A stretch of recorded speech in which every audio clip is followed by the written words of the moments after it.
Well, the Razorbacks survive and advance in the SEC tournament by beating Auburn. Just hate to see it. You are Locked On Razorbacks, your daily podcast on the Arkansas Razorbacks, part of the Locked On Podcast Network, your team every day. And welcome into the Locked On Razorbacks podcast. I am your host, John Nabors. I am also the host of Out of Bounds. You can catch every weekday afternoon from 1 to 4 on 103.7 The Buzz and 103.7thebuzz.com. Hope everybody's having a wonderful Friday. Arkansas, bam, wins against Auburn in the SEC tournament in their very first game in what was an incredible game.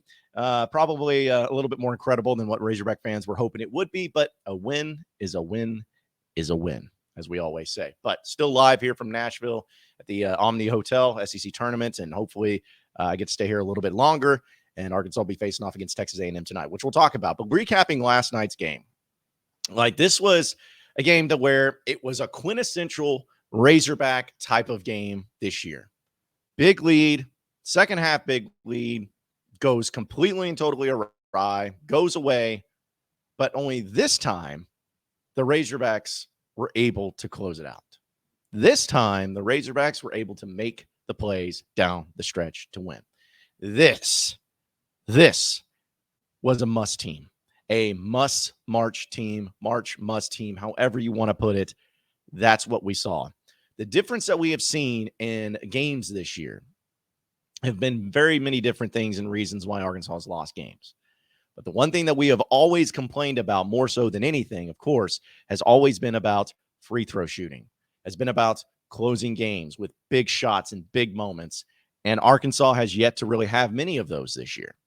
In fact, the only game that I can really look back upon and see that Arkansas, at least in conference play, was able to weather a storm and make a big shot or big play down the stretch was against South Carolina on the road, which is not exactly a big-time team. But still, in this particular game, you had a lot of things go your way in the way that you would expect a team under Musselman in March to look. And, there's so many things to get to, so hopefully we can make it all work. But we'll start with the individual performances.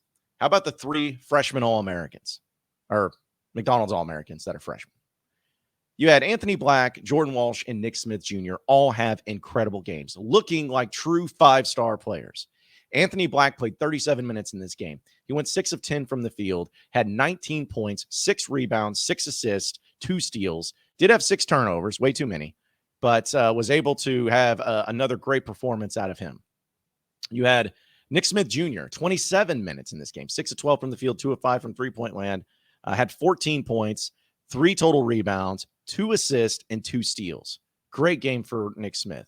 And then Jordan Walsh, who only played 20 minutes in this game, gets 11 points of 4 of 5 shooting, hits 3 of 4 from the free throw line, gets 4 rebounds, 2 assists, and a block shot. Right there is what we had all been wanting to see from these McDonald's All-Americans all year long. Now, I'm not saying that this is like a judgment on any of their games, because I think that each one of them have had their good games and great games in their own right. But for them to finally just be together and be on the court and then put it all together, for Arkansas to finally have them playing at a high level and a high clip, was so incredible. Like, it was finally like, that's what we all wanted to see. That's what we all wanted to finally get a piece of and get an idea of. And for them to go out and do it was just awesome. So shout out to them for finally getting it going all together. But also somebody that deserves a major shout out, and someone that I've been critical of, and I want to give a lot of credit where credit is due. Mekhi Mitchell, to me, may have been the most important player in this game.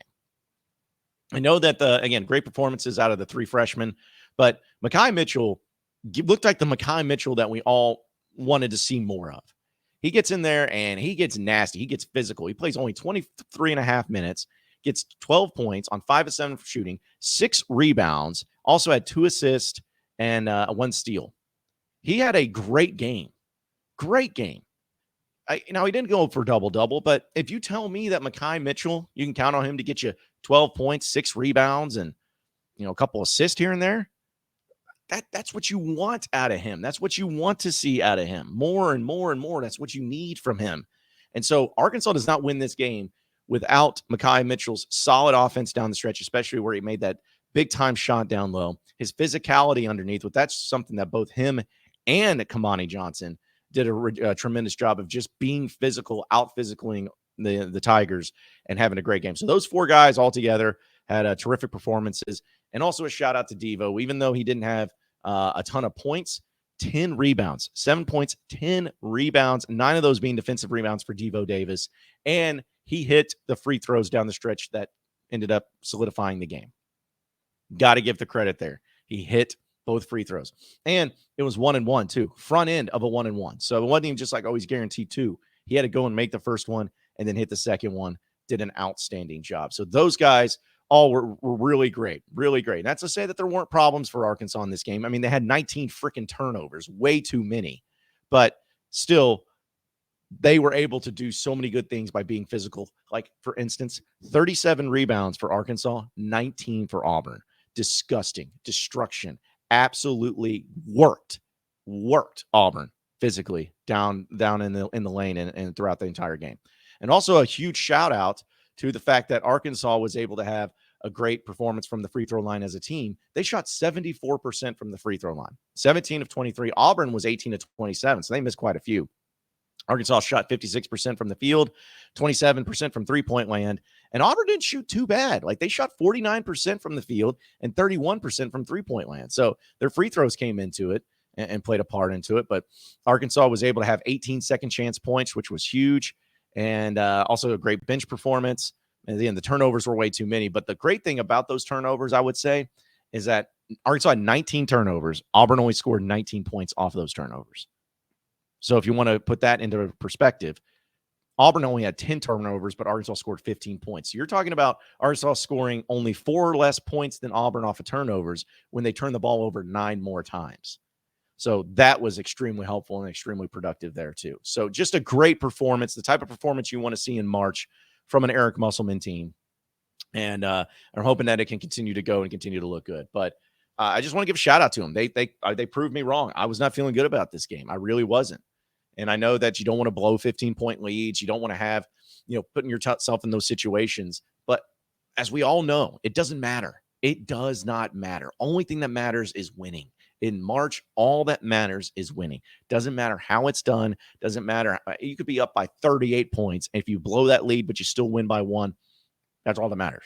So I'm just happy that they're moving on and they got Texas A&M coming up. But just great performance, great moment, and hopefully this is me some confidence that can build up Arkansas a little bit and continue to have a nice little stretch there, because I actually like their matchup against Texas A&M. But great crowd, too. I thought that there was a lot of Razorback fans, and I think tonight against A&M there's going to be some discrepancies there in the whole side of things when it comes to attendance, which we'll talk about it as things go on. But it was cool just to see Muss's reaction, and then going back and we can move on from after this, but Nick Smith Jr., the shot that he hit right there at the end, right in the face of Alan Flanagan, that's right there. That's an NBA shot. That's the reason why he's an NBA lottery pick by all people's perspective.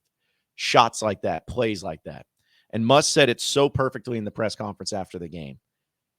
We needed people who, when the play broke down, when the other team was playing great defense and things didn't go according to plan, we needed somebody to step up and manufacture their own shot. Nick Smith did that, and he hit the shot. And I wish I could play the video. Of course, I can't because of copyright. But if you go back and look at that highlight, as soon as he hits the shot, what does he do? There's no emotion. He just gets right back on defense. He gets it. He knows it. And Arkansas has missed that so much. I want to continue to see him make these plays. I love the fact that he has that confidence and that swagger that he can play in. And again, I just think that this is the type of win against an Auburn team that's an NCAA tournament team that'll put you right into great position. Arkansas is now an 8 seed, according to Joe Lunardi. They were a 9 seed last night. And I think, you never know. Don't want to make guarantees, and you got to play the games in front of you. But I think that if Arkansas beats A&M tonight, there's a chance that they can move into that 7 seed spot. That's the goal right now. Is if you would have lost and dropped down to a 10 seed, that would have been ideal. I want to get off the 8-9 line. So whatever it takes to get to that 7 seed, if they beat A&M, there's a possibility. And if they are able to go to the next game, they more than likely will play Kentucky, maybe Vanderbilt. But whoever it is, If they win that game and they're able to play into the title game, even if they lose the title game, I think that solidifies them as a 7 seed, which is, again, where you want to be if you're Arkansas. So that's the goal right now. Try to get to that 7 seed line, but also at this point, just keep winning games, baby. Because if you keep winning, you won't have to worry about it.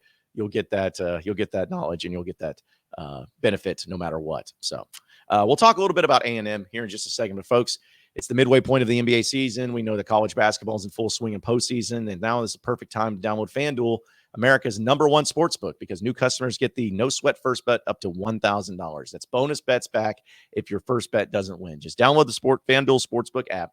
It's safe, secure, super easy to use. Then you can bet on everything from the money line to point scores to threes drained, whatever it is. And with FanDuel, you can also combine your bets for a chance of a bigger payout with the same game parlay. So don't miss your chance to get your no sweat first bet up to $1,000 in bonus bets when you go to FanDuel.com/lockedon. That's FanDuel.com/lockedon to learn more. Make every moment more with FanDuel, the official sportsbook betting partner of the NBA. You are Locked On Razorbacks, your daily podcast on the Arkansas Razorbacks, part of the Locked On Podcast Network, your team every day. Okay, so moving on into the next segment of the Locked On Razorbacks podcast, Arkansas and Texas A&M, two teams that have faced each other twice already. They're 1-1 against each other, and Arkansas was able to win game 1 in Bud Walton Arena, and then game 2 went to Texas A&M there in College Station. Now, I know that A&M is the #2 seed. They've had a great year, and you got to respect them. You got to give all the credit where credit is due. That being said, I think that Arkansas matches up really well with Texas A&M. I like Arkansas, to me, again, just my opinion. Not only were they the better team in the game in Fayetteville, I think Arkansas was the better team down in College Station, but we saw once again Arkansas blowing a lead and unable to make those plays down the stretch, and A&M came back and won. Nothing against A&M. They deserved to win. Not saying they did, but I felt like Arkansas played a better basketball game. So I like the matchup. I really do. And if you just look at the numbers and some of the numbers, according to hogsports.com, the offensive efficiency is pretty good for both teams. Number 8 and number 5 for Arkansas and A&M respectively. The effective field goal percentage, Arkansas is still number 3 in the SEC. A&M's number 9. So as far as having effective field goals, A&M has not been that great in the SEC. Turnover percentage, both teams are pretty high. Number 9 for A&M, number 11 for Arkansas. The offensive rebound, which we know Arkansas got killed in offensive rebounds there against A&M in College Station. A&M's number 2, Arkansas's number 7. So this is going to be a huge thing in this game for Mekhi Mitchell, Mikael Mitchell, Kamani Johnson, maybe even Jalen Graham. People got to get physical down low and start getting those offensive rebounds. 2-point percentage, Arkansas's number 5, A&M's number 10. So they're down low. 3-point percentage, Arkansas's jumped up to number 8. There was a time they were number 13, folks. They were number 13 in the SEC for a while there, and they've jumped up to number 8. So that's great progress. A&M's number 5. Now, this is where it gets crazy because Arkansas's number 13 in the SEC in free throw percentage. A&M is number 1. So you're talking about the biggest staunch difference, and A&M gets to the free throw line extremely effectively. So you can't get into foul trouble. You cannot allow them to have some fouls that get them to the free throw line that end up being, what be the difference in the game, because they will not only get to the line, but they will make their free throws. Got to get out of that. Got to not let that happen. Get physical, but got to be smart about your physicality and don't let them get to the free throw line. Because, again, Auburn shot terribly from the free throw line last night. That's not going to happen against A&M. So they got to find a way to weather that storm. And then Arkansas, of course, is a high-tempo team, number 2 compared to number 9. So if Arkansas can run their tempo, they should be pretty good. Now, defense, A&M has got a lot of benefits over Arkansas in this regard. So defensive efficiency, A&M's 3, Arkansas 6. Effective field goal percentage, A&M's 4, Arkansas 6. Turnover percentage, A&M's 4, Arkansas 6. So they're pretty close, but still A&M has a little bit of the edge there. Arkansas does a better job of guarding the shots within the arc. Number 4, number 5. Still really close, but Arkansas is slightly better there. Arkansas's 3-point defense has actually improved too. They're number 7 in the conference. It used to be a lot lower, but A&M is also number 5. So both teams are pretty solid at guarding the 3-point shot. Now, blocking percentage, Arkansas is number 1 still in the SEC in blocks, and A&M is number 12, which is crazy. You think about a team that's so great at offensive rebounding, you think that they would have big physical guys that would be able to get block shots, but they don't do that. They don't allow that to happen. Steal percentage, Arkansas is number 5, A&M is number 7. Offensive rebound percentage, defensively, how many offensive rebounds they give up. Number 7 compared to number 8, still pretty even. And then free throw rate, Arkansas still gives up way too many free throws. They're 13th in the SEC in that regard as far as how many free throws they give up. A&M's number 4. So A&M gets to the free throw line a ton, and they also don't allow the other teams to get to the free throw line very often. But I will say that A&M has gotten a lot of benefits in a lot of home games this year, especially when it comes to their free throws. A lot of teams and games, if you go back and look at it, the discrepancy in free throws was disgusting. And so they're not going to be in home court anymore. This is a neutral site. So hopefully the referees and officials don't completely and totally screw it up for Arkansas. But it's pretty even, pretty nice little matchups there too. And I thought that this was a really interesting quote. Last night we had a chance to talk with Jordan Walsh for just a little bit, who had a really great game. And he's obviously all smiles last night. But when he was talking about Texas A&M, I thought he had a really interesting comment about playing the Aggies once again. It's great because I love getting my get back. I love getting revenge. And, they beat us the last game, so I'm happy to be able to play them again on even a bigger stage with more people watching and be able to show them, we're better than them. It's their get back game, and we're going to show that we're better than them. I mean, that's a great quote and a great feel and a great confidence there by Jordan Walsh. But Arkansas's got to go out and take care of business. I do like the confidence that they're rolling with, and hopefully it can continue on throughout the rest of the SEC tournament. We'll take our final break. When we come back, we'll look around the SEC as far as the madness here at the SEC tournament, and we'll keep it moving here on the Locked On Razorbacks podcast, so stay with us. You are Locked On Razorbacks, your daily podcast on the Arkansas Razorbacks, part of the Locked On Podcast Network, your team every day. All right, so final segment here on the Locked On Razorbacks podcast. There has been a few games in the SEC tournament have been really good. I wouldn't say that there's been any major surprises except for maybe like LSU being able to win one game and be able to advance. But besides that, Arkansas has been kind of the biggest discrepancy as far as seeding goes and being able to win, which I don't think surprises anybody. But yesterday, Tennessee took care of business against Ole Miss, 70-55. Ole Miss's season is officially over. Looks like they're going to try to hire Chris Beard. Gross. Mississippi State and Florida was a great game. They ended up going to overtime. Mississippi State got the 1-point victory, 69-68. But Florida's season looks like it's pretty much over. I don't know. They may get an NIT bid. They're 16-16, 9-9 overall. So, I mean, maybe, but probably not. So their season's officially over. And then Vanderbilt took care of business against LSU. LSU gave them a ride. It was 77-68. But in the end, Vanderbilt ended up being the better team there. And now you turn the page to Fridays, where you start to see, of course, the top 4 seeds, first games in action for them. And there's some intriguing matchups here. Now, I'm going to just stay with me on this one. Now, Arkansas and A&M, we know all about and how intriguing that can be. Mississippi State and Alabama. Mississippi State's really good defensively. Now, I'm not going to pick Mississippi State to win this game. However, I think it'll be a close game. The FanDuel has it as an 8-point spread for Alabama, and I actually like Mississippi State to hold their own in this one. So I think Alabama still wins, but I think Mississippi State can make it a game and keep it pretty close, especially low scoring. Tennessee and Missouri is also a really interesting game because Missouri can score. They're a team that can score a ton of points. They give up a lot of points, but Tennessee is a team that plays really good defense, but doesn't necessarily score a lot. So something has to give. If Missouri can find effective ways to score against Tennessee, they're going to win. I mean, that's what it comes down to. Who's better, Tennessee's defense or Missouri's offense? Whoever wins that matchup wins the game.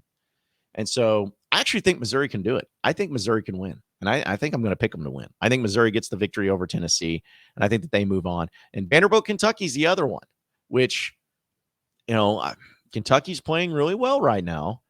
But Vanderbilt, they've caused some problems for people, and they actually have beaten Kentucky earlier this year.